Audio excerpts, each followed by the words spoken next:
नमस्कार, किसान समाचार में आपका स्वागत है। मैं हूं रेशमा आपके साथ। आइए नजर डालते हैं इस वक्त की हेडलाइंस पर। केंद्रीय कृषि एवं किसान कल्याण विभाग ने 1 सितंबर 2023 तक खरीफ फसलों के तहत रकबे की दी जानकारी। कहा, धान की बुआई का रकबा रहा 398.08 लाख हेक्टेयर, 181.06 लाख हेक्टेयर में की गई थी मोटे अनाज की बुआई। गन्ने की बुआई 59.91 लाख हेक्टेयर क्षेत्र में की गई। खरीफ फसल की बुआई का रकबा 1077.82 लाख हेक्टेयर में हुआ अधिक। केंद्रीय मंत्री डॉक्टर जितेंद्र सिंह ने कहा, केंद्र सरकार ने सीमावर्ती इलाकों में रहने वाले लोगों के साथ भेदभाव किया खत्म। सीमा पर गोलीबारी से नष्ट हुई फसलों को प्रधानमंत्री फसल बीमा योजना के तहत मुआवजे में किया गया है शामिल। सरकार ने सीमा पर गोलीबारी में जान गंवाने वाले प्रत्येक मवेशी के लिए 50,000 रुपए के मुआवजे का किया है प्रावधान।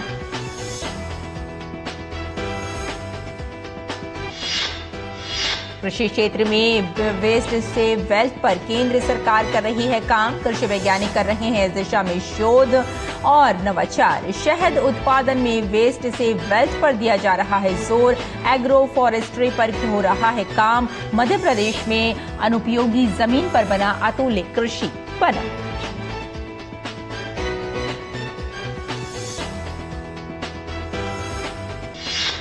असम में बाढ़ की स्थिति बनी हुई है गंभीर। राज्य के लगभग 18 जिलों में 3,20,000 से अधिक लोग प्रभावित। ब्रह्मपुत्र खतरे के निशान से ऊपर। 800 से अधिक गांव बाढ़ में डूबे। 23,000 हेक्टेयर से अधिक क्षेत्र की फसल को पहुंचा नुकसान।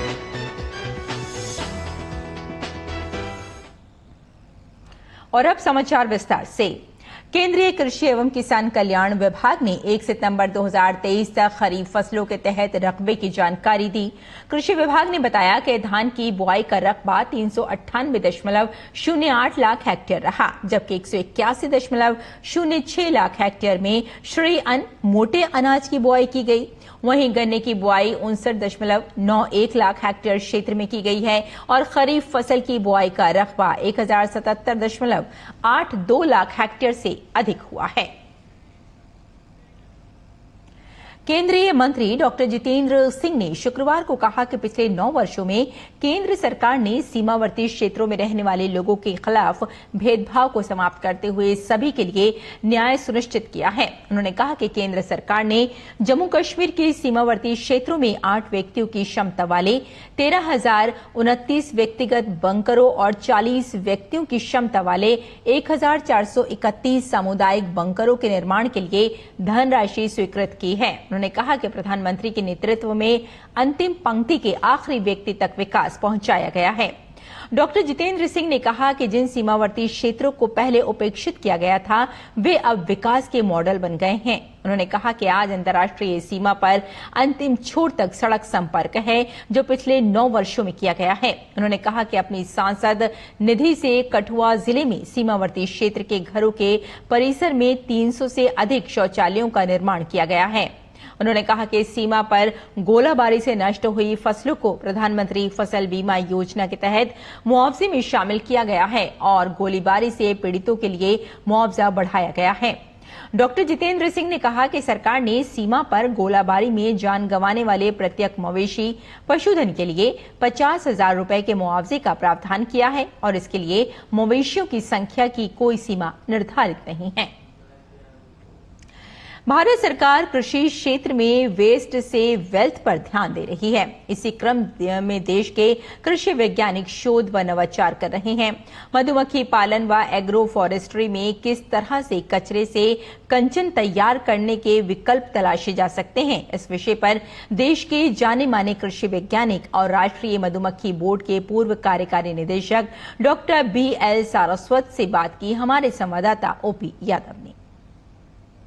प्रधानमंत्री नरेंद्र मोदी कृषि क्षेत्र में वेस्ट से वेल्थ पर ध्यान हमेशा देते रहते हैं। यही वजह है कि कचरा से कंचन तैयार कर कैसे किसान अधिकाधिक लाभ कमाए, इस विषय पर वैज्ञानिक भी लगातार शोध और अनुसंधान कर रहे हैं। अभी हमारे साथ केंद्रीय हनी बी बोर्ड के पूर्व कार्यकारी अधिकारी डॉक्टर BL सारस्वत मौजूद है। ये बात करते हैं, अगर आप बी कीपिंग कर रहे हैं और हनी बीज वहां हैं, फॉरेजर्स हैं अगर उस क्रॉप में उस समय, तो उससे क्या होगा, जो वेस्ट है, जो आपका, जिसको आप कचरा वर्ड करें, जो भी नाम दें, जो हवा में ऐसे ही चला जाता है और पॉल्यूशन करता है और सूख जाता है, इसका कोई यूज नहीं है।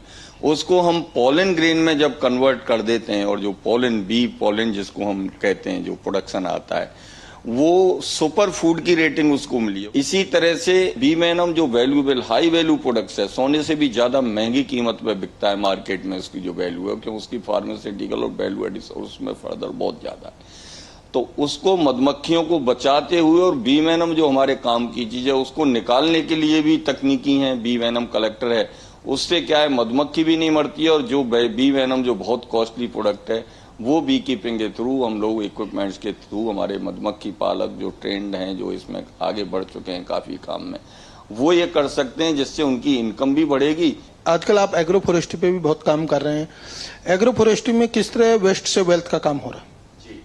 देखिए, एग्रो फॉरेस्ट्री एक बहुत ही बड़ा सब्जेक्ट है।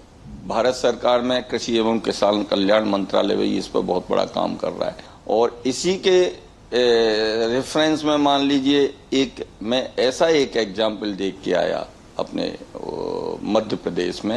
एक अतुल्य कृषि वाना करके वन उन्होंने डेवलप किया है। जैसे मैंने बताया 1,20,000 सैंडलवुड हैं, उसमें और भी कई ट्री हैं, जैसे इसका भी लगाया हुआ उन्होंने, लेमन का लगाया हुआ है, और उन्होंने और भी डिफरेंट वेराइटीज, और इंटरक्रॉपिंग में एग्रीकल्चर क्रॉप्स भी वो करते हैं।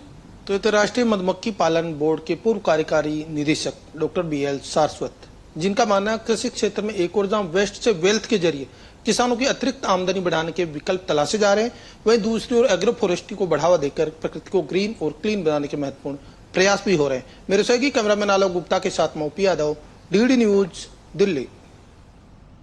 और भारत के सबसे बड़े एकीकृत विद्युत उपयोगिता निगम NTPC और देश की दूसरी सबसे बड़ी राष्ट्रीय तेल और gas company oil India limited ने नवीकरणीय ऊर्जा के क्षेत्र में एक साथ काम करने का निर्णय किया है।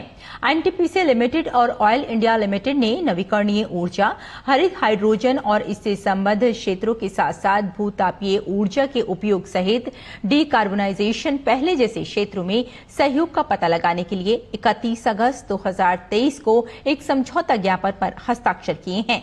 ये समझौता कार्बन पृथक्करण जैसे आगामी डीकार्बोनाइजेशन प्रौद्योगिकियों पर ज्ञान और अनुभव को साझा करने की सुविधा भी प्रदान करेगा। समझौता ज्ञापन पत्र के माध्यम से दोनों महारत्न दिग्गज कंपनियां अक्षय ऊर्जा के क्षेत्र में अपनी विशिष्टताओं को बढ़ाने और वर्ष 2070 तक देश में नेट जीरो कार्बन उत्सर्जन लक्ष्य को हासिल करने की दिशा में स्थायी समाधान तलाशने की मंशा रखती हैं। NTPC वर्ष 2032 तक 60 गीगावाट नवीकरणीय ऊर्जा क्षमता हासिल करने के लिए प्रतिबद्ध है। इसका लक्ष्य ग्रीन हाइड्रोजन प्रौद्योगिकी और ऊर्जा भंडारण क्षेत्र में एक प्रमुख उद्यम के तौर पर कार्य करना है। NTPC हाइड्रोजन मिश्रण, कार्बन कैप्चर और ईंधन सेल बसें जैसी कार्बन उत्सर्जन को कम करने वाली कई पहलों पर प्रमुखता से कार्य कर रही हैं। और असम में बाढ़ की स्थिति गंभीर बनी हुई है, क्योंकि राज्य के लगभग 18 जिलों में 3,20,000 से अधिक लोग प्रभावित हुए हैं। कामरूप, मोरीगांव और दरांग सबसे अधिक प्रभावित जिले हैं। धुबरी, गोलाबारा और गुवाहाटी, तेजपुर और निमाटी घाट में ब्रह्मपुत्र खतरे के स्तर से ऊपर बह रही है। 45 राजस्व क्षेत्रों के 800 से अधिक गांव बाढ़ के पानी में डूब गए हैं और 23,000 हेक्टेयर से अधिक क्षेत्र की फसल को नुकसान पहुंचा है। बाढ़ प्रभावित लोगों की सेवा के लिए 7 राहत शिविर और 89 राहत वितरण केंद्र खोले गए हैं। इसके साथ ही MDRF और स्थानीय प्रशासन की टीम भी मुस्तैदी से तैनात है। प्रशासन ने कल 28 नावों के माध्यम से 130 लोगों को निकाला। क्षेत्र में आज भी छिटपुट और व्यापक बारिश होने की संभावना है। मौसम विभाग ने पूर्वी और मध्य भारत के आसपास के क्षेत्रों में वर्षा का अनुमान व्यक्त किया है। पश्चिम बंगाल के गांगेय क्षेत्र, उड़ीसा और छत्तीसगढ़ में भारी बारिश हो सकती है। अगले 4 दिनों में नागालैंड, मणिपुर, मिजोरम, त्रिपुरा और अंडमान और निकोबार द्वीप समूह में भारी वर्षा की संभावना व्यक्त की गई है। देश के शेष भागों में कम वर्षा का अनुमान व्यक्त किया गया है। मौसम विभाग ने कहा है कि पूरे देश में सितंबर महीने के दौरान सामान्य वर्षा रहने की संभावना है। पूर्वोत्तर भारत के कई इलाकों, पूर्वी भारत से सटे हिमालय की तलहटी और पूर्व मध्य और दक्षिण प्रायद्वीपीय भारत के कुछ क्षेत्रों में सामान्य से अधिक वर्षा का अनुमान व्यक्त किया गया है।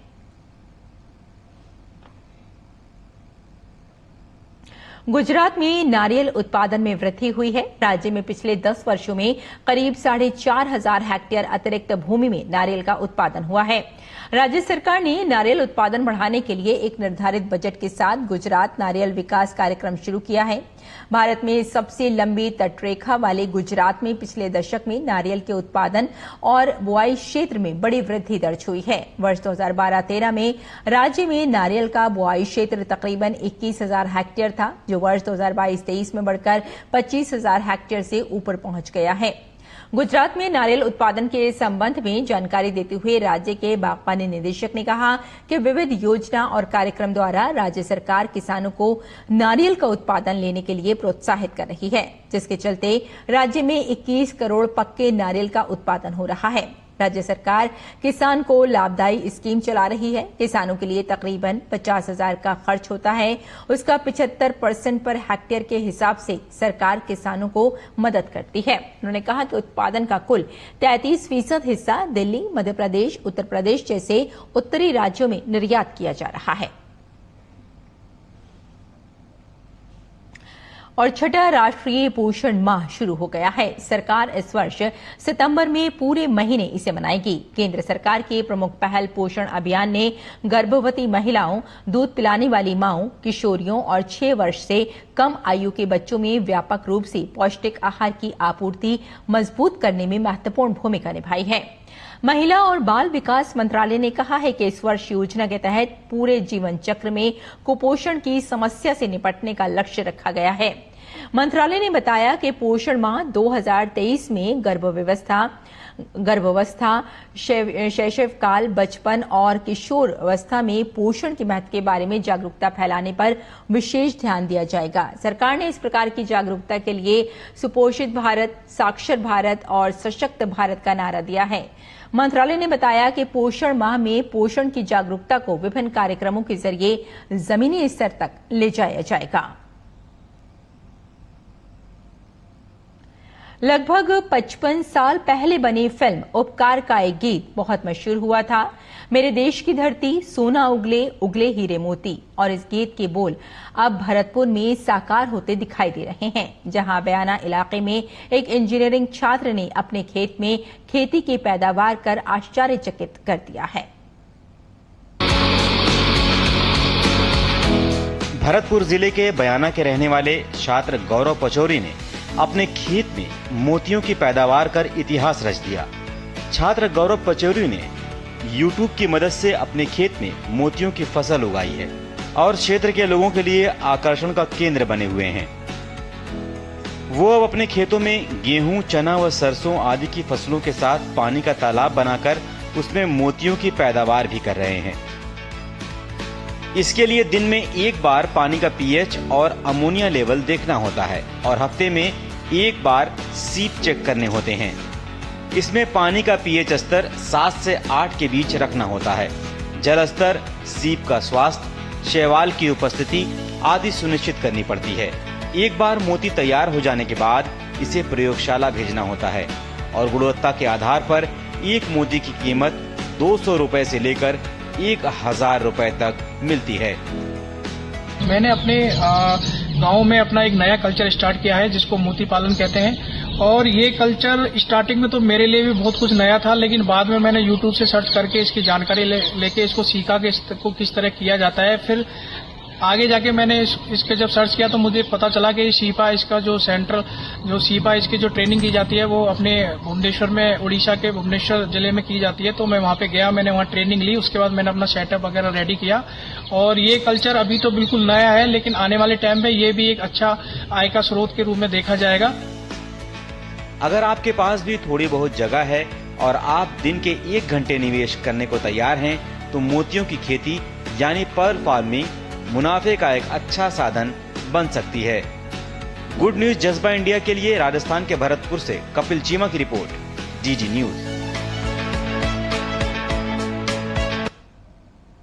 केरल समेत देश के दूसरे हिस्सों में 29 अगस्त को शुरू हुए ओणम उत्सव की धूप देखने की बनती है। केरल के त्रिशूर जिले में ओणम उत्सव के हिस्से के रूप में पारंपरिक लोक नृत्य पुलिकाली किया गया, जहां लोगों ने पूरे उत्साह के साथ नृत्य में भाग लिया। इस दौरान लोग ढोल नगाड़ों के साथ पारंपरिक वेशभूषा में नजर आए।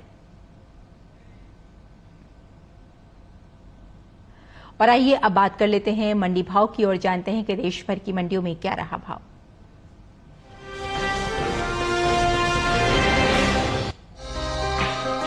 चालू खरीफ सीजन के दौरान देश भर के ज्यादातर राज्यों में कपास की बुआई चल रही है। इस साल खरीफ कपास की बुआई बीते साल के मुकाबले पीछे चल रही है। कृषि मंत्रालय के मुताबिक साल 2023 के लिए 25 अगस्त तक कपास की बुआई 122,56,000 हेक्टेयर में हो चुकी है, जबकि बीते साल की समान अवधि में बुआई 124,82,000 हेक्टेयर में हुई थी। फिलहाल कृषि उपज मंडियों में इन दिनों कपास की आवक सामान्य बनी हुई है। भाव की बात करें तो शुक्रवार को कपास के भाव में मिला जुला रुख देखने को मिला।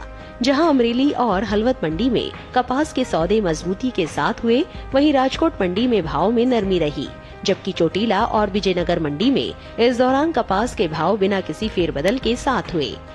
एग्वाक नेट के मुताबिक गुजरात की अमरेली मंडी में 31 अगस्त को कपास का भाव था 7,605 रूपए। 1 सितंबर को इसके भाव में 245 रूपए का उछाल आया और भाव जा पहुंचा 7,850 रूपए प्रति क्विंटल पर। राज्य की राजकोट मंडी में इस दौरान कपास के सौदों में नरमी के साथ कारोबार हुआ। यहाँ 31 अगस्त को कपास का भाव रहा 7,755 रूपए। 1 सितंबर को इसके सौदे 55 रूपए लुढ़क कर 7,700 रूपए पर हुए, जबकि हलवद मंडी में 31 अगस्त को कपास का भाव रहा 7,425 रूपए। 1 सितंबर को इसके भाव 75 रूपए चढ़कर 7,500 रूपए पर हुए। हालांकि चोटीला मंडी में बीते 2 दिनों के दौरान कपास के भाव स्थिर रहे। यहाँ 31 अगस्त और 1 सितंबर को कपास 7,000 रूपए पर बिकी। राजस्थान की विजयनगर मंडी में कपास के भाव की बात करें तो यहाँ 31 अगस्त को कपास का भाव था 6,250 रूपए। 1 सितंबर को इसके सौदे बिना किसी फेरबदल के 6,250 रूपए पर हुए।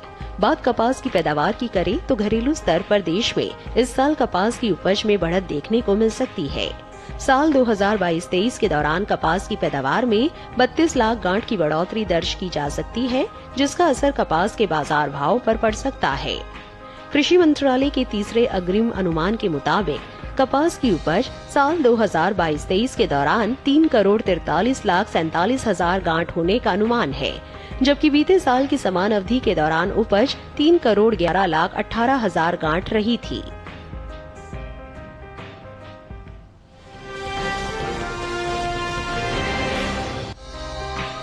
चालू खरीफ सीजन में तिल की बुआई बीते साल से पीछे चल रही है। कृषि मंत्रालय के साल 2023 के लिए हाल ही में जारी ताजा आंकड़ों के मुताबिक 25 अगस्त तक खरीफ तिल की बुआई 11,80,000 हेक्टेयर में हो पाई है, जबकि बीते साल इस दौरान खरीफ तिल की बुआई 12,73,000 हेक्टेयर में हुई थी। फिलहाल कृषि उपज मंडियों में इन दिनों तिल की आवक सामान्य देखने को मिल रही है। भाव की बात करें तो शुक्रवार को राजकोट और हलवद मंडी में तिल के सौदे मजबूती के साथ हुए। वहीं धोराजी मंडी में तिल के भाव नरम रहे, जबकि कल्याण मंडी में इस दौरान तिल के भाव में कोई फेरबदल देखने को नहीं मिला। एग्वाक नेट के मुताबिक गुजरात की धोराजी मंडी में 31 अगस्त को सफेद तिल का भाव रहा 15,380 रूपए। 1 सितंबर को इसके भाव में 750 रूपए की गिरावट आई और भाव हो गया 14,630 रूपए प्रति क्विंटल। राज्य की ही राजकोट मंडी में इस दौरान काले तिल के सौदों में बढ़त के साथ कारोबार हुआ। यहाँ 31 अगस्त को काले तिल का भाव था 15,000 रूपए। 1 सितंबर को इसके सौदे 55 रूपए चढ़कर 15,055 रूपए पर हुए। हलवद मंडी में 31 अगस्त को सफेद तिल का भाव रहा 15,000 रूपए। 1 सितंबर को इसके सौदे 50 रूपए मजबूत होकर 15,050 रूपए पर हुए। गुजरात की दूसरी मंडियों में तिल के भाव की बात करें तो शुक्रवार को अमरेली मंडी में लाल तिल का भाव रहा 18,050 रूपए। ध्रोल मंडी में भाव रहा 13,515 रूपए। पोरबंदर मंडी में इस दौरान सफेद तिल के सौदे 15,055 रूपए पर हुए। महाराष्ट्र की कल्याण मंडी में तिल के भाव पर नजर डालें तो बीते 2 दिनों के दौरान सफेद तिल के भाव स्थिर रहे। यहाँ 31 अगस्त और 1 सितंबर को सफेद तिल 15,500 रुपए पर बिका। इस साल घरेलू स्तर पर तिल की उपज में कमी देखने को मिल सकती है। कृषि मंत्रालय के तीसरे अग्रिम अनुमान के मुताबिक साल 2022-23 में कुल तिल की पैदावार 7,50,000 टन रहने का अनुमान जताया गया है, जबकि साल 2021-22 के दौरान खरीफ तिल की उपज 7,89,000 टन रही थी। यानी इस साल कुल तिल की उपज में 39,000 टन की कमी देखने को मिल सकती है, जिसका असर कृषि उपज मंडियों में तिल के बाजार भाव पर पड़ सकता है।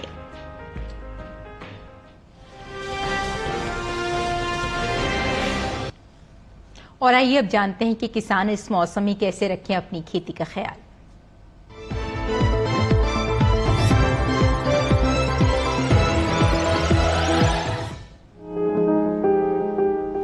पंजाब में अमरूद की रुपाई करें, यहाँ आम की रुपाई भी कर लें। आम के बागों में सिंचाई भी करते रहें। साथ ही लीची की रुपाई कर सकते हैं। लीची के बागों में सिंचाई कर सकते हैं। किसान प्याज की रुपाई करें, प्याज के खेत में सिंचाई भी कर लें। इसके अलावा मक्के के खेत में सिंचाई करते रहें। पंजाब में गन्ने के खेत में सिंचाई कर सकते हैं।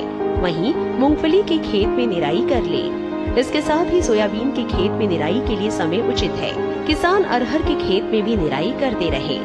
यहीं फूल गोभी की रुपाई कर सकते हैं। फूल गोभी के खेत में सिंचाई कर ले। इसी तरह आंवले की रुपाई करें। उत्तर प्रदेश में फूल गोभी की रुपाई कर ले। किसान पत्ता गोभी की भी रुपाई करें।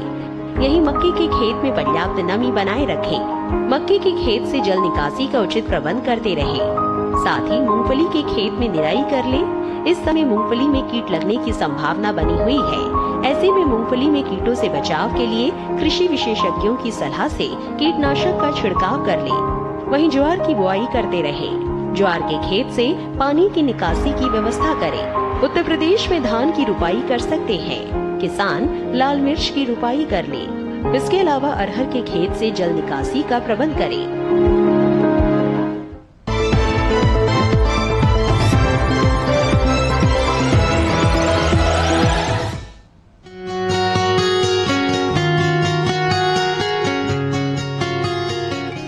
ये समय मूली की पूसा चेत की किस्म की बुआई के लिए काफी अच्छा है। खास बात यह है कि ये किस्म पूरे भारत में किसी भी जगह लगाई जा सकती है। 1 हेक्टेयर में बिजाई करने पर इसकी 250 क्विंटल तक उपज ली जा सकती है। पूसा चेत की नरम और खाने में कम तीखी होती है। इसकी लंबाई 15 से 22 सेंटीमीटर होती है। इसकी जड़ें लंबी और मोटी होती हैं। पत्तियां थोड़ी कटी हुई और गहरी हरे रंग की होती हैं। किसान बुआई से पहले खेतों को जोतकर एकदम समतल कर लें।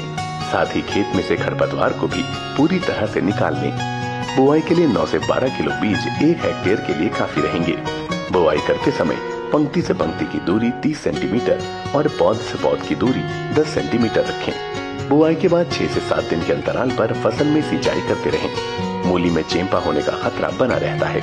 इससे बचाव के लिए उचित दवाओं का छिड़काव किया जा सकता है, लेकिन दवाओं का इस्तेमाल सिर्फ आखिरी विकल्प के रूप में ही करें। दवाओं के छिड़काव से पहले फसल पर नीम के घोल या नीम के तेल का छिड़काव करें। अगर इससे कोई फर्क नजर न आए तभी दवाओं का इस्तेमाल करें। ध्यान रखें कि विशेषज्ञों की सलाह से ही दवाओं का छिड़काव करें।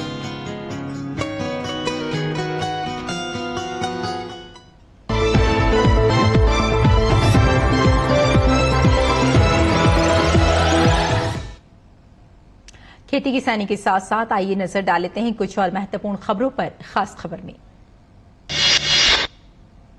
भारत के पहले सौर मिशन आदित्य L1 का सुबह 11:50 पर आंध्र प्रदेश के श्रीहरिकोटा अंतरिक्ष केंद्र से सफल प्रक्षेपण किया गया।